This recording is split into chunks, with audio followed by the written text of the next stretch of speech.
So today I'm very excited to have a guest come here and talk to us or help us to understand a little bit more about confidence. But before I introduce Lucy to you, is one of the things that I love about confidence is what it can do, how it can help, but also is about conversations. And this is why I've created this conversation corner where I bring in somebody who knows a little bit about confidence or has experience in confidence and is a business owner and just sharing their experiences, their knowledge, and some lovely gold nuggets. And on that note, Lucy, no pressure, but welcome to this conversation corner. And just for my audience, just share a little bit about who you are and what it is that you do.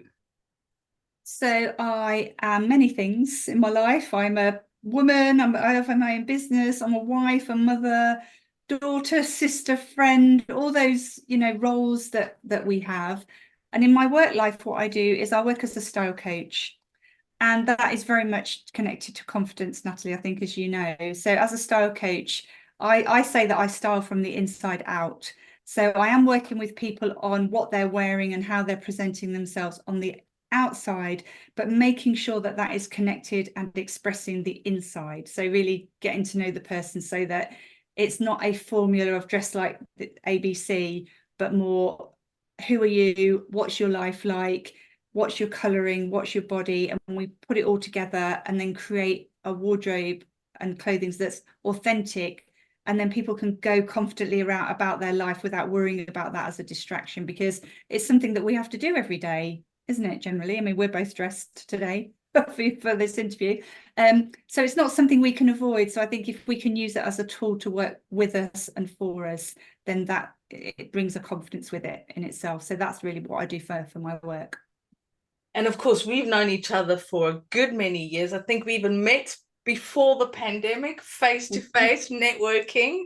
Yeah, do you remember that when you used to go everywhere and you used to wear shoes every day, things like that? Yeah, those are the good old days. Oh, I know. But one thing I wanted to ask you is, it's about, like you said, it's about style and dressing. It's a good thing that we dressed. I think it's a bit frowned upon if we not dressed unless we're in a nudist colony somewhere. But do clothes make a difference? Do colors make a difference to people's confidence? Can wearing a certain color help somebody's confidence? Whereas if they may be in the wrong color or wrong style, they might not feel so confident. I think so, because I think it's when you there's confidence in different ways. So when you're putting an outfit together, so let's say you're going to do something like this interview, or going to networking, or you're going to be presenting something, or you're going to a meeting, all the different things that we do in our life. When you put something on that you feel comfortable and confident in, it kind of lifts us from the inside, and we our posture is different, our body language is different, it's easier to make eye contact, and it can be very distracting if you're wearing something that is physically uncomfortable, like if your shoes hurt, or things like that. It's a physical feeling. Or it can be, distract your mind. Oh, I've worn the wrong thing. I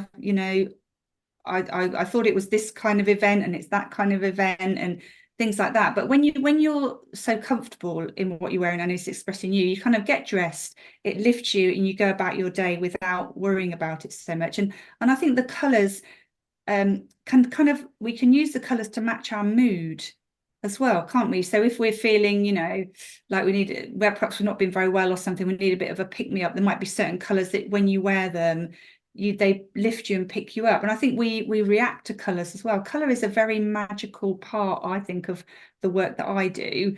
And it may be something that people don't think about so much, but it also helps with shopping when you're putting things together. And I think it makes you look and feel healthier and well. I think there's so many things that the magic of colour can bring. And I think confidence definitely is one of them, because when you're sure that what you're wearing works, any doubt disappears. And that is part of confidence, isn't it? That you don't have that doubt. So therefore you feel confident and there isn't that little bit of doubt. And I think that it does make a big difference to how you enter a room, how you interact with people, how other people perceive you, all of those things that come into when we're living our lives. If you're going to walk into a room of people you don't know, maybe at a networking event, but if they say an in-person networking event, but you feel so comfortable in what you're wearing, you don't have to worry about that. And you can kind of walk in a bit more confidently than if you're concerned or, distracted by it, I would say. So I think so. Yeah, I agree. I do notice in myself that some colors I feel more confident in, some colors not so much. And then it also depends on how I'm feeling. Sometimes you just want to hide in your clothes and just, have those comfort clothes. And sometimes it's like today, look at me, I'm all bright and Yeah. can't miss me in a crowd. Exactly. And sometimes you want to blend in, don't you? Sometimes you want to blend in with that crowd, and sometimes you want to stand out. But when you're consciously choosing, that's also where the confidence comes. It's you choosing how you're going to dress, how you're going to present yourself, what you're going to wear, and you're making that choice for yourself. And some days, isn't it? Some days you want to put one thing on, you think, oh, I feel great in that, and 2 days later you go to, oh no, what's wrong? I don't want that. But when you know that everything works, then it's just, well, I'm in a different mood, I'm doing a different thing, I'm just feeling like I need something different today. But the doubt is gone, or at least reduced, I would say. So for you, what does confidence mean to you personally, to Lucy? What does confidence mean for you? That's a big question, isn't it? What does confidence mean? I think it means I do things, or when I'm not feeling confident, I can create, sometimes it's a created thing. Sometimes it feels natural, you're feeling confident. And when I'm not feeling confident, I can kind of create it in my mind or, because sometimes I find the confidence when you're pushing outside your comfort zone, or you're about to do something that maybe isn't comfortable or isn't familiar. And we can kind of run away and not do it.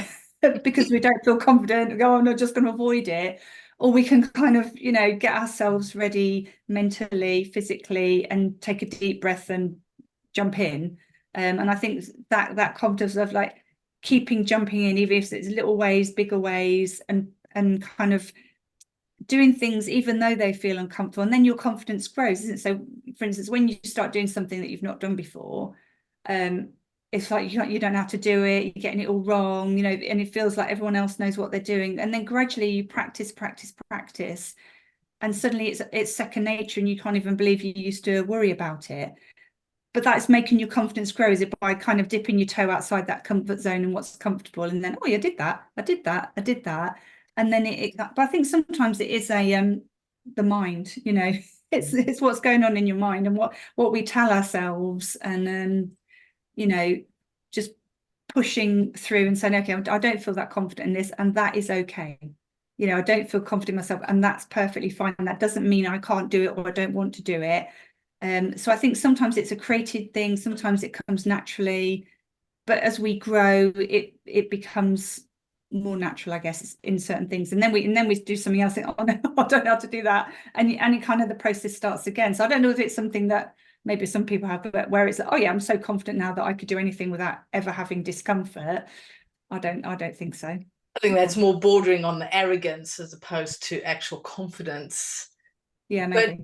so what would you do? So let's say you not feeling that confident and there's something that you want to be doing or need to be doing. What tips or what do you do to help you to boost your confidence, or to remind yourself that you have confidence in areas? What little tricks do you use for yourself? So I do use the way I dress as, wearing something that I feel really great and comfortable in, and something that it doesn't matter who you meet, you'll still feel good and comfortable, because sometimes, we can feel great, can't we? Then we meet a certain person and we kind of shrink in. So I would use the way I dress as a way of giving myself confidence. And I think it's I have little chats with myself sometimes, Natalie. I just sometimes have to take myself off and have a little chat, and a little bit of yes, you can do it. Don't worry, and if it all goes wrong, what's the worst that can happen?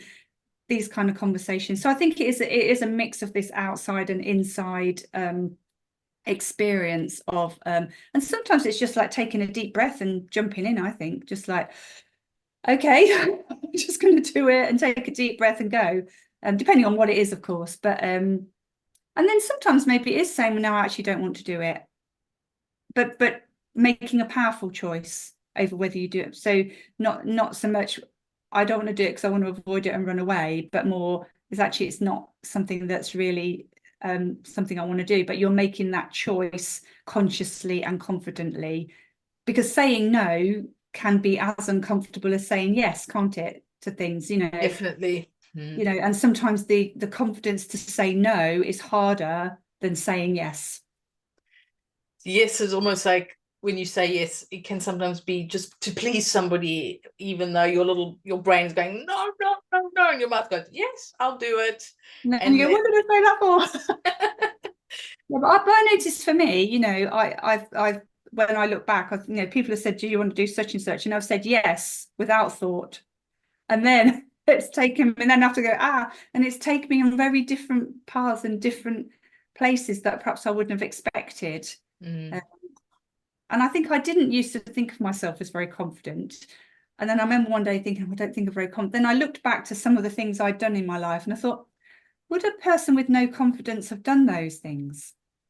And then the perception can shift, and it's different for everyone. So what is a big step for one person is not much to someone else. But we're also what might come naturally to one person. And then you think, well, why is that person worried about that? But then maybe they do things that you think, oh God, that would make me nervous. And so I think we're all different, and different things can make us feel confident or kind of and that's something I think it's kind of a bit of a moving thing, isn't it? I don't think it's I have it or I don't have it. It's more in this moment I feel it, and in this moment I don't, and I'm going to create it. It's more like a moving thing than you have it or you don't. I don't think it's quite as clear cut as that, is it? No, that's one thing that I do love about confidence. It's up and down. It's not as you said, a one size fits all, but it's also on mood and your emotions and how you're feeling. And as you said, one day you can feel confident, and then the next day you don't. And then, as you said, one person thinks, "Oh my God, how can you do that?" Whereas another person, it's, "Oh, well, that's easy peasy to do." So it's such a lovely topic, and I think this is one of the reasons why I really love confidence. It's almost like it's an alive organism that just has a life of its own. But one of the questions I wanted to ask you was, over the years, is what has helped you to become more confident in certain areas in your life? What has sort of made you more confident, or places that you found that you, looking back, are more confident in it, and what has helped you to become more confident in it? Does that sort of make sense? Yeah, I think I used to be quite shy as a child. I think I was shy, and then I think there was like some inner, I don't know what to call it, some inner motivation or something that was pulling me forward, which wasn't involving my head, if that makes sense. Because sometimes if you think about things too much, you can convince yourself, talk yourselves into or out of many things. So I think there's kind of this, like, for instance, I decided I wanted to go to university and I wanted to go somewhere that I didn't know anybody. Right. I don't know why I made that decision. And so that's what I did. And then I think it's, putting yourselves in that situation, and then you have to work it out. And sometimes it's not comfortable at the beginning to work it out. And just practicing and developing new skills that perhaps, if someone said, in the next 10 years, you're going to do these things, I probably will, no, I'm not. And I'm not going to start the first one. But when you look back, oh, I did that, and I did that, and I did that, and I did that. And yeah, just having that kind of inner drive that perhaps I can't explain sometimes, that and I think I just love connecting with people. And I used to be very shy, but I think the more people you meet, the more different kinds of people, I think there's a confidence that comes with that you kind of, well, I have grown and now feel quite comfortable. So years ago, walking into a room full of people I don't know to network would have been like, oh, a really, really, really stressful. I would have done it, but I would have felt really stressed about it. And now I might as well walk in and go like, oh, but I haven't had the day of stress that I might have had before. So I think a lot of it is practice, isn't it? It's like the more you practice something, the more confident you become in it as well. Yeah, and it is practice, practice, practice, practice, and becoming familiar with something. Like you said, the networking meetings can be really scary to walk into them, and until you get to know people and get to see familiar faces, and when there was a lot of face-to-face networking, to walk into a room and go, oh, I recognize that person. Oh, yes, that person's here. So you had that familiar connection that you built over time, of course, with going back to the meetings. Yeah. Did you, because you've lived in various places in the world, and did you find that that's helped your confidence to have to experience different cultures?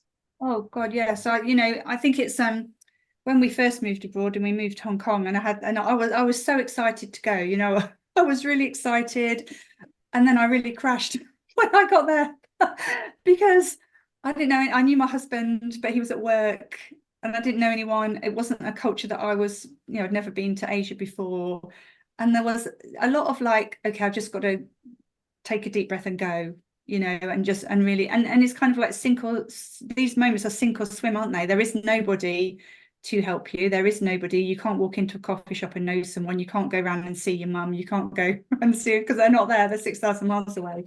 So I think that was very like, step by step. I need to get a job, and and then doing it step by step until um I started to create a friendship group and things like that. But we didn't have internet in those days, and we didn't phone calls. You couldn't have phone calls. We didn't have email. You didn't have all the ways that we have got now to connect and keep in touch with people. And oh yeah, definitely. I think that was probably like the best and the worst of times, if you know what I mean.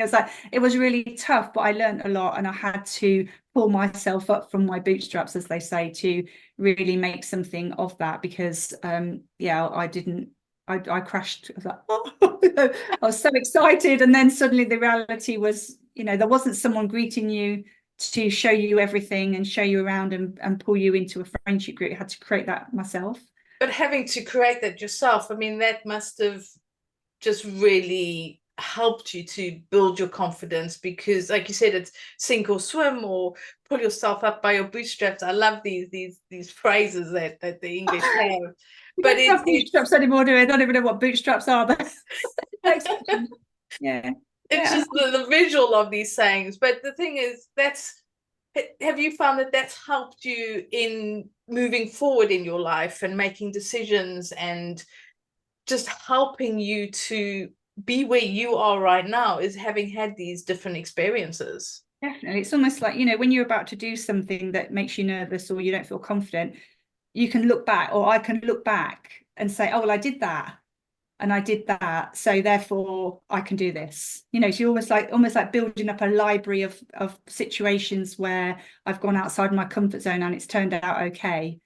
And then it's kind of, I can look back, well, if I could do that, surely I can do this as well, even though it's a different situation, but building up that library of, yeah, I can do this. Yeah, and then it's difficult, when particularly we lived in Japan, I didn't speak the language. I have got children, and I find my children have given me a lot of confidence, because when you're out and about with little people, there is only you to do things, because they are 100% reliant on you, and you have to work it out. You can't have a conversation with them and work it out together because they're little. So I think definitely my children have given me confidence, and really expanded who I am and what I've done, and some of the things I thought, well, I have to do that because they need that right now, and I have to find a way to communicate or find a way to make it happen. And I think that building up of a library of, I mean, even driving abroad, for instance, which to some people probably isn't a big deal, but I remember the first time when Andy suggested getting a car in Hong Kong, I was like, oh my God, that's so scary. Even though I'd been driving for years and years and years here, and they drive on the same side of the road, but it's just that unfamiliar of, you know, the traffic, the roads, not knowing your way around. And then you start small, and then before you know it, you're driving through places you thought, oh, I never thought I'd drive through here, and now I am driving through. And I think it's that step by step, isn't it? Like sometimes we go outside of our comfort zone in little steps, and sometimes we fling ourselves right out. And like going to Hong Kong, that was a real flinging myself out. And other times it's little bits. And then before you, it's like with colour, for instance, you know, if you're not used to wearing bright colours, but you want to, you perhaps don't go and buy a full outfit in that colour. You start in little ways, you know, little accessories or little layers, and then you build up your confidence that way, rather than, you know, because sometimes it's too scary to do that whole thing. I And just mean, doing it's almost like, you know, stepping out your comfort zone to, you know, they sometimes it's recommended to have a big leap out of it, but sometimes just taking your toe and putting that out is enough. It's stretching something that's different. And I think this is again one of the things that I do love with confidence is when you look back, you can start to see moments of confidence. Or and this is what I tell my clients is, you know, they say to me, oh, but I'm not confident, I've never been confident. Well, is that really true? Look back and see where have you been confident, or where haven't you? And then it's like, oh, but I'm a confident driver. Well, there we go. You know, yeah. there's a confidence, but because it's a habit and you're just comfortable, you don't think about it as being something where there's confidence and that you've got confidence in that as a driver, for example. I So think with driving is a perfect example, isn't it? Because you've forgotten, you know, because you've been doing it for so long and it's become automatic, and you've practiced and practiced, you've forgotten what it's like to get in a car for the first time. And then so for me, you know, like teaching children to drive, which is very scary, I have to say, which is one of the scariest things. But you forget, and they'll say, so mum, how do you do such and such? And I'm like, oh, I don't know, I'm going to have to do it. Because you're doing it so automatically, you've forgotten that you're actually doing it. And you've forgotten what it was like in the beginning, how uncomfortable it was, how scary it was, how you think, I'm never ever going to get the hang of being able to deal with my feet, my hands inside the car, let alone what's going on outside the car. You know, and I think because you're on a journey, you've forgotten sometimes what the beginning of the journey is like, because you're where you're at. And I think you're right, looking back and saying, you know, well, the fact that you're actually driving, there must have been some confidence there that you actually passed your test and did all of that. So yeah, no, definitely, I think looking back and almost building up a library, isn't it? A library of confident incidents that you can say, and you say to one person what you've done might not be a big deal, but to you it is a big deal. So, you know, celebrate that really. Definitely. So what advice would you give to a fellow business owner or somebody who is trying to run their business or just trying to find a way to do something different in their life, or maybe even thinking about going to a different country for a while? Who knows? So what Lucy advice can you share with my audience? I would say yes and embrace it, and then figure it out. Figure it out. And I think that's the thing, isn't it? You don't have to know everything before you start something. You don't have to have it all worked out. You don't need to know what path it's going to go on. You just need to, you know, if you've got an instinct that you want to start a business, or you want to do this, that, and the other, that feels like you need a lot of confidence to do it, then do little steps, or start, or, you know, fling yourself right out, whatever it was. But don't think that you have to have it all figured out, because you can't. No one can have this thing called life figured out. You know, you think it's going to go in one direction, and then suddenly something will shift you into another direction. I mean, you know, pandemic is a perfect example, isn't it? You know, the pandemic, who knew that that was in our future, you know, 6 years ago, kind of thing. But we figured it out as we went along. And talk to people, get support. Don't think you have to do everything on your own, because I think we have a tendency to think we have to figure it all out before we talk to someone, rather than asking people for help, or, you know, saying that we're struggling, or, you know, I've seen you do this, can you explain? I think, you know, reaching out to other people and following your instinct, and say yes, and then figure it out. Say yes and I don't work know it whether out afterwards. that's advice or not, but yeah, because I think we do have that instinct, don't we, that we want to do something or not, and then the fear can start crashing in. And I think you've read that book, haven't you? The Big Magic. Yes. You've read, but in that book, there's a letter to fear. Do you remember that letter?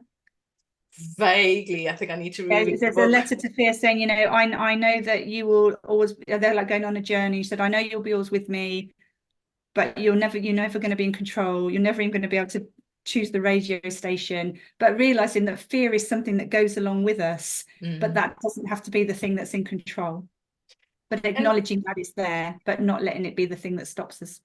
and having that element of fear can almost be used as a boost, as a challenge to sort of deal with it, and as you said, not allowing it to take control and to stop you from doing things, but it can actually almost create that excitement to doing something. So I mean, it's all really great advice, like you said, saying yes and then working out how to do it. And one thing that you did say that really got to me is know that you're not alone. So reach out and ask for help or ask for advice or ask for support, because we are not alone, but we sometimes act or feel like we are, whereas if we just reach out, we're not. So that is I love that bit of advice. So before I leave off, I want a few fun facts about you. Oh gosh. Fun facts. Oh, Oh I no. like it when Fun some facts. fun facts. So what is your favorite book or genre of books that you like to read? Oh, I do like self-development books. One of my favorite books is The Four Agreements. Oh, yes. Yeah. Yes. And I can't remember the name of the author. I'm sorry. Is it Miguel Don Ruiz or something like Yeah, that? something like that. Yeah. Yeah, It's a I Spanish don't name. understand. Yeah. So the Four Agreements, and that's a book that I refer to again and again and again. And it's very simple. Four agreements. I'm not going to remember them. I don't make assumptions. Always do your best. Have integrity with your word, and don't take anything personally. Or the Four Agreements. And yeah, I really love that book. I've had it on my bookshelf for a very long time. I've bought it for many people over the years as gifts. And that is a book that I would say I would always have on my bookshelf, and I would refer to that over and over again. So I do like that genre of, and of course, styling books. Loads of styling books, You from got to various have the styling authors and books. various eras. Yeah, so I do love those as well. But they're also personal development in a way, part of the jigsaw of that, the self-care and the personal development. But yeah, I do like those kind of books, and that's one of my And favorites. The Four Agreements is a great book. I've got it. I've got it on audio as well as Yeah. on my bookshelf. So I get that it is a great book. So what is something that is very much you, a very Lucy thing that Oh gosh, Lucy thing. Oh my God, I don't know. A Lucy thing. I think I like exploring different places or exhibitions, or yeah, I like, and even not traveling great distances, just walking around and really um observing and exploring the environment I'm in. Yeah, I do. And I love the fact that I'm accessible to London and there's so many exhibitions that I can go to, and things like that. So yeah, I do like to and I like it. It's constantly learning, isn't it? Mhm. Learning, but maybe going to an exhibition or going out for a walk, going out running. I do love my running. I do love my running. Yeah, so yeah, I think that's it. Yeah, being active and being, inquisitive, I would say, in various different ways, I think is something about me. I don't find it very easy to sit still and rest. Inquisitive, that's such a lovely word, isn't it? It's I'm not very good at sitting still and resting, I would say. I was doing something. Yeah. I think that's how my family tends to sit down and no, just gotta. Yeah, I'm not very good at that. But yeah, I think kind of enjoy that. Being inquisitive about things and people and places and different cultures, you say, having lived amongst a different culture for many years, I just find people fascinating. I I love mean, that. That's really great. And yeah, that pretty much sums what I know of you up as well. It's the inquisitive and yeah, yeah, yeah, I do like that. So thank you so much for sharing your time with me today and sharing your experiences with confidence and sharing what has worked for you to help you to build your confidence.